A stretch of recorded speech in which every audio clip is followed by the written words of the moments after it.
Hello my dear student, I hope you all are well.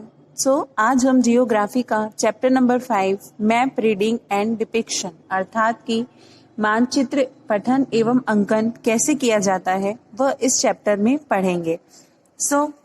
पिछली कक्षाओं में आप मानचित्र का आशय एवं किसी क्षेत्र के भौगोलिक अध्ययन में मानचित्र का महत्व पढ़ चुके हैं। मानचित्र कई प्रकार के होते हैं, अर्थात जो हमारे मैप्स होते हैं वो वेरियस टाइप के होते हैं।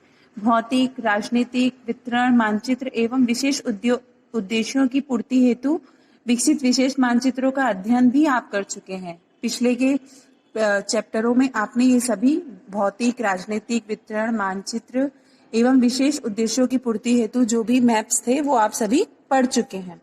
इस अध्याय में हम किसी क्षेत्र की जलवायु संबंधित अर्थात कि किसी भी प्रदेश में क्या क्लाइमेट है, क्या वेदर है, वहाँ की क्या हवा का क्या माप स्तर है, उस विषय में हम जानेंगे।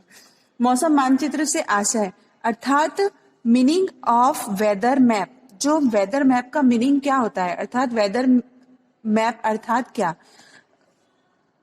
ऐसे मानचित्र जिसमें पृथ्वी के किसी भाग पर घटित मौसम संबंधित दशाओं अर्थात जैसे कि तापमान की स्थिति, टेम्परेचर, वायु दबाव, वर्षा, पवन की दिशा एवं वेग अर्थात कि temperature, air pressure, rain, speed and direction of wind, condition of cloud अर्थात वहाँ किस प्रकार का है वह हम इस लेसन में देखेंगे। मौसम मानचित्र को निम्नलिखित विशेषताओं के आधार पर समझा जा सकता है। जैसे कि पहला, मौसम मानचित्र में मौसम के तत्वों का चिन्हों द्वारा अंकन किया जा सकता है, अर्थात the weather feature are indicate on the map through standard sign.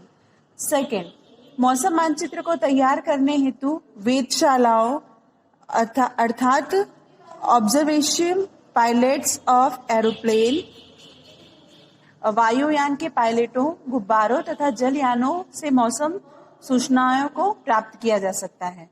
वेधशालाओं से निम्न मौसमी तत्वों की जानकारी एकत्रित की जाती है, जैसे कि वहाँ का तापमान कैसा है, वहाँ कितनी वर्षा हो रही है, वायु की गति एवं दिशा, अपेक्षित आर्द्रता, सूर्य प्रकाश की अवधि, समुद्र की दशा, वर्तमान एवं पूर्व मौसम, वहाँ पे वर्तमान यानी हाल फिलहाल का मौसम किस प्रकार का है, वहाँ पहले क्या मौसम की स्थिति क्या थी और आने वाले समय में मौसम की स्थिति क्या होगी, यह सब भी हमें पता चलता है।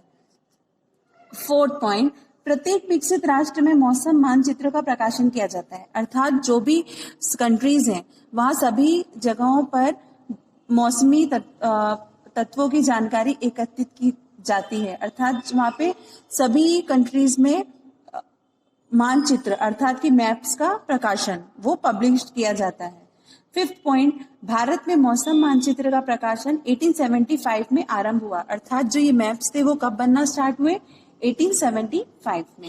वर्तमान में मौसम मानचित्रों का प्रकाशन पुणे से होता है। अभी प्रेजेंट में मैप्स कहाँ पे पब्लिश किए जाते हैं? पुणे में। मौसम मानचित्र से प्राप्त मौसमी दशाओं एवं सूचनाओं को जो वहां से हमें जो भी चीजें मतलब सूचना प्राप्त होती है वह किसके माध्यम से? समाचार पत्रों, दूरदर्शन एवं आकाशवाणी के माध्यम से प्रसारित किया जाता है। मौसम मानचित्र तैयार करने हेतु मौसमी दशाओं तत्वों का निरीक्षण एवं अभिलेखन वेधशालाओं में प्रातः 8:30 एवं इवनिंग में 5:30 तक होता है। 2 टाइम पे वह उसका मापन करते हैं। पहला टाइम मॉर्निंग में 8:30 और सेकेंड टाइम इवनिंग में 5:30। मौसम मानचित्र में सूचनाओं को प्रेषित करने हेतु कूट संख्याओं का प्रयोग किया जाता है, अर्थात कि the information for this map is send through code number which indicate a particular feature, अर्थात वहां पे एक कोई पर्टिकुलर कोड दिया जाता है कि ये कोड को हम यूज करके मौसम का हाल जान सकते हैं। अब हमारा नेक्स्ट पॉइंट है मौसम मानचित्र अध्ययन की आवश्यकता एवं महत्व, need and importance of the study of weather map, अर्थात कि जो वेदर मैप है उसकी आवश्यकता हमें क्यों होती है। मौसम मानचित्रों की सहायता से मौसम का पूर्वानुमान लगाया जा सकता है, अर्थात जो मौसम मानचित्र है हम वेदर मैप से वहां का मौसम का पूर्वानुमान अर्थात पहले से ही उसका अनुमान लगा सकते हैं। इसे समाचार पत्रों एवं आकाशवाणी के माध्यम से प्रसारित किया जाता है। अर्थात यह लोगों को ये सूचना किसके द्वारा दी जाती है? समाचार पत्र एवं आकाशवाणी के माध्यम से। अतिवृष्टि, अनावृष्टि, भूकंप, ओलावृष्टि, तूफान एवं हिमपात जैसी प्राकृतिक आपदाओं से जन सामान्य को सुरक्षित करने का प्रयास किया जाता है।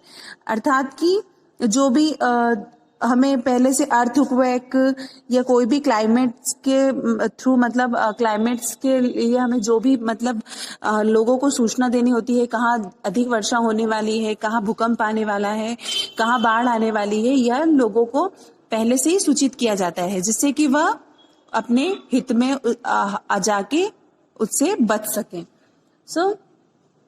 अगला पॉइंट है मौसम मानचित्र से प्राप्त पूर्वानुमान नौ संचालन, वायु की सुरक्षित उड़ान, अर्थात कि जो प्लेन है, पायलट्स हैं, अगर मौसम खराब है, वहां ज्यादा कोहरा पड़ रहा है, तो वहां पे फ्लाइट भी निश्चित तौर पर नहीं जा पाएगी। अर्थात यह मानचित्र जो मैप वेदर है वो वहां भी यूजफुल होता है। अकाल के दुष्प्रभाव एवं कृषि की भी सही देखभाल में मदद करते हैं। अर्थात कि वेदर मैप से हम जो अकाल पड़ता है या कृषि की भी, जो कृषि में किस प्रकार फसल बोनी है, अर्थात एग्रीकल्चर, हमें उस फील्ड में भी हमें वेदर मैप काम में आता है। अर्थात अब अगला पॉइंट है मौसमी दिशाओं के संकेत। प्रेक्षणशालाओं से प्राप्त मौसम तत्वों को मानचित्र पर अंकों, चिन्हों या प्रतीकों द्वारा प्रदर्शित किया जाता है।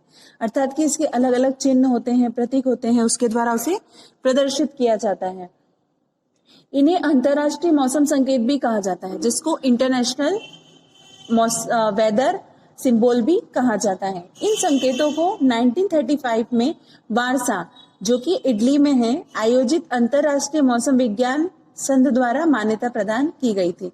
अर्थात जो ये प्रतीक थे, जो सिंबल थे, उन्हें 1935 में वारसा, जो कि इटली में है, जो आयोजित अंतरराष्ट्रीय मौसम विज्ञान का संघ था, वहां उसे मतलब इशू पब्लिश कर दिया गया था। अब भारतीय मौसम मानचित्रों पर अंकित सूचनाओं का अध्ययन निम्न शीर्षकों में किया जा सकता है। पहला, दिन, डे, डेट एंड टाइम, दिन, तिथि तथा समय। सबसे पहले वहां पे यह उल्लेख, उसका वर्णन किया जाता है। दूसरा, तापमान का वितरण, वेरिएशन इन टेम्परेचर, जो अलग अलग वेरिएशन होते हैं टेम्परेचर के, अगला उसे बताया जाता है। सामान्य से तापमान कितना अधिक या कितना कम है, यह इसमें हमें इसके द्वारा हम ज्ञात कर सकते हैं। यह विचलन सामान्य से अधिक या कम 2 डिग्री के अंतराल पर प्रदर्शित किया जाता है। यह शीत लहर और उष्ण लहर ज्ञात करने में सहायक होते हैं।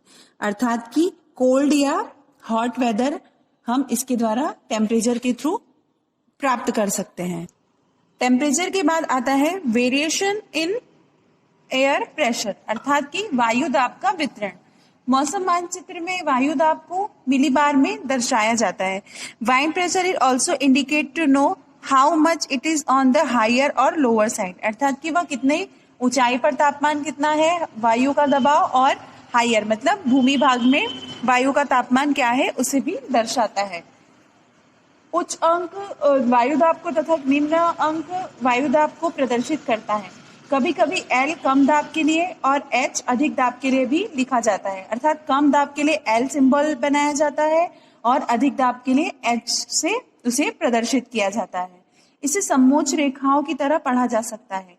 वायु अधिक दाब से कम दाब की ओर चलती है, अर्थात अधिक से कम की तरफ वह बहती है। अब समदाब रेखाओं को उपनति वायु दाब की प्रवणता, चक्रवातों की गति, और नेक्स्ट है सामान्य वायु दाब से प्रवणता। इसके बाद हमारा अगला पॉइंट है चक्रवात या अपदाब, जो कि हम नेक्स्ट वीडियो में देखेंगे।